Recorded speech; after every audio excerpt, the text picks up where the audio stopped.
West Indies के खिलाफ चौथे टी20 मुकाबले में आया सूर्य कुमार यादव, तिलक वर्मा और संजू सैमसन का तूफान। टीम इंडिया ने जीता रोमांचक मुकाबला। नमस्कार दोस्तों, स्वागत है आपका एक बार फिर हमारे चैनल में। भारत और वेस्टइंडीज़ के बीच खेले गए चौथे टी20 मुकाबले में टीम इंडिया की तरफ से संजू सैमसन, सूर्य कुमार यादव और तिलक वर्मा के अर्धशतकों के बदौलत टीम इंडिया ने बेहतरीन तरीके से मुकाबले को जीत लिया। तो दोस्तों, हम आपको इस मुकाबले का पूरा हाईलाइट इस वीडियो में बताएंगे कि किस प्रकार से इन तीनों बल्लेबाजों के कमाल के परफॉर्मेंस ने टीम इंडिया को जीत दिलाई है। लेकिन दोस्तों, उससे पहले आप भी इन तीनों बल्लेबाजों को बेहतरीन टी20 प्लेयर मानते हैं तो इस वीडियो को लाइक जरूर करें और साथ ही साथ अभी तक चैनल को सब्सक्राइब नहीं किया तो चैनल को सब्सक्राइब करके बेल आइकन जरूर दबा लें। तो चलिए दोस्तों, जानते हैं इस मुकाबले का पूरा हाईलाइट शुरुआत से ही।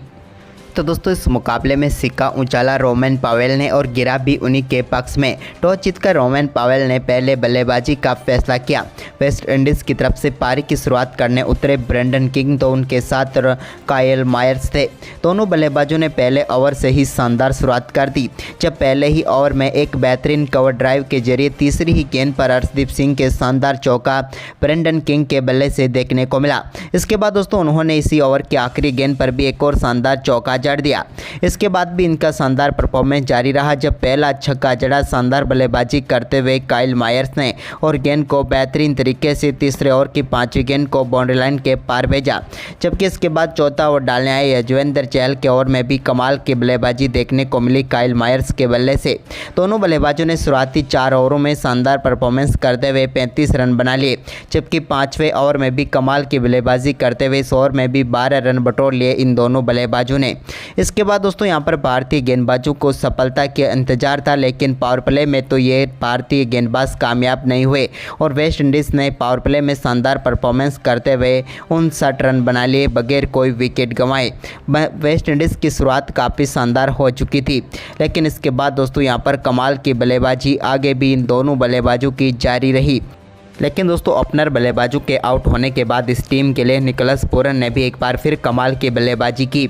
उनके द्वारा खेली हुई आक्रामक पारी ने इस टीम को बड़े स्कोर की तरफ पहुंचाया। निकोलस पूरन का बेहतरीन साथ दिया इस बार जॉनसन चार्ल्स ने भी आक्रामक बल्लेबाजी दिखाई, जिसके चलते उन्होंने मात्र 17 गेंदों पर 33 रनों की बेहतरीन पारी खेली। तो वहीं पर शानदार परफॉर्मेंस करते हुए निकोलस पूरन ने भी कुछ ऐसा ही खेल दिखाया और शानदार परफॉर्मेंस करते हुए 21 गेंदों पर 44 रन बनाए। इसके बाद दोस्तों, यहां पर वेस्ट इंडीज़ की टीम बड़े स्कोर की तरफ अग्रसर हो रही थी, लेकिन आखिरी ओवरों में भारतीय गेंदबाजों ने थोड़ी बहुत वापसी की, जिसके चलते यहां पर निकोलस पूरन और जॉनसन चार्ल्स को पेविलियन भेजने में कामयाब हुए।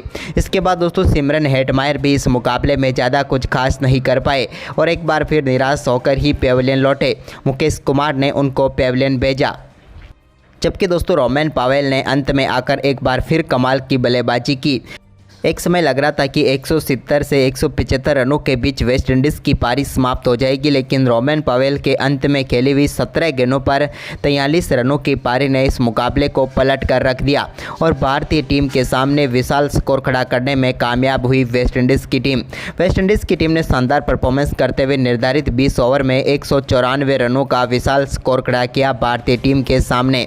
भारतीय गेंदबाज आखिरी 5 ओवरों में उतनी अच्छी गेंदबाजी नहीं कर पाए, जिसके चलते बीच के ओवरों में वापसी जो रही वो अंत में एक बार फिर वेस्ट इंडीज़ की झोली में चली गई। लेकिन इस लक्ष्य का पीछा करने उतरी टीम इंडिया की तरफ से पारी की शुरुआत करने उतरे यशस्वी जायसवाल तो उनके साथ थे शुभमन गिल। दोस्तों, भारतीय टीम की पारी की शुरुआत बेहद ही शानदार रही, जब पहले ओवर की दूसरी गेंद पर बेहतरीन चौके के साथ शुभमन गिल ने अपना खाता खोला। तो वहीं पर इसी ओवर की चौथी गेंद पर भी उनके बल्ले से एक और कमाल का शॉट देखने को मिला और इस बार भी गेंद बाउंड्री लाइन के पार गई और 2 चौके पहले ओवर में टीम इंडिया के बल्लेबाजों ने बना लिए। इसके बाद दोस्तों, दूसरे ओवर की तीसरी गेंद पर बेहतरीन छक्का देखने को मिला शुभमन के बल्ले से, यह भी कमाल का शॉट था। जबकि दोस्तों, तीसरे ओवर में शानदार बल्लेबाजी करते हुए यशस्वी जायसवाल ने एक प्लेट 6 के साथ अपना खाता खोला। कमाल का शॉट था ये और इनकी ये पहली ही गेंद थी 2 ओवर में, जहां पर इन्होंने छक्का जड़ दिया। जबकि इसी ओवर की 5वीं गेंद पर भी उनके बल्ले से एक और कमाल का छक्का देखने को मिला। यानी कि भारतीय टीम ने 4 ओवर की समाप्ति तक अब शानदार बल्लेबाजी करते हुए 42 रन बना लिए थे। लेकिन दोस्तों इसके बाद यशस्वी जायसवाल के रूप में टीम इंडिया को पहला झटका लगा।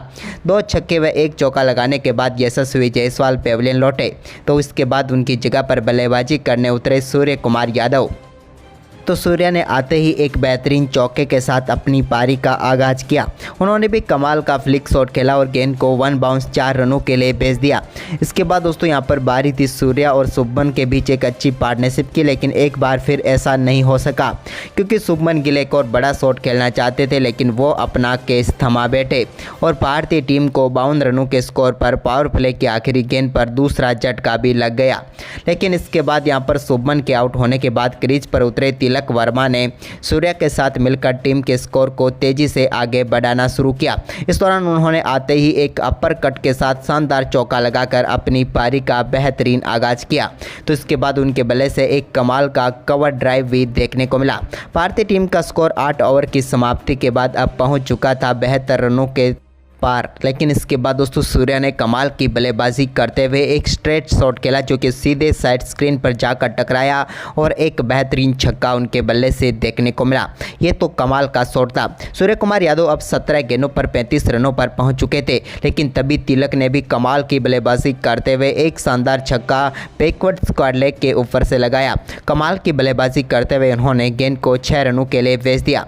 तो इसके बाद दोस्तों एक और शानदार छक्का इसी ओवर की अगली ही गेंद पर इनके बल्ले से देखने को मिला। अब 10 ओवर की समाप्ति के बाद टीम इंडिया का स्कोर 97 रनों तक पहुंच चुका था।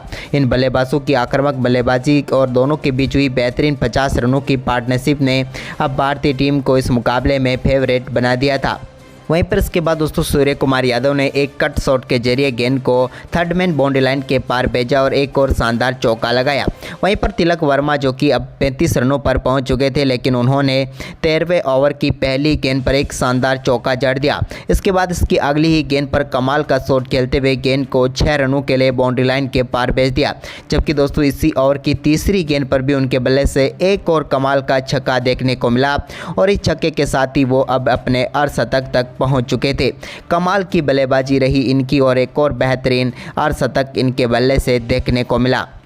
तिलक अपनी आक्रामक बल्लेबाजी के लिए जाने जाते थे। दोनों बल्लेबाजों के बीच हुई 80 रनों की पार्टनरशिप मात्र 39 गेंदों पर पूरी हो चुकी थी।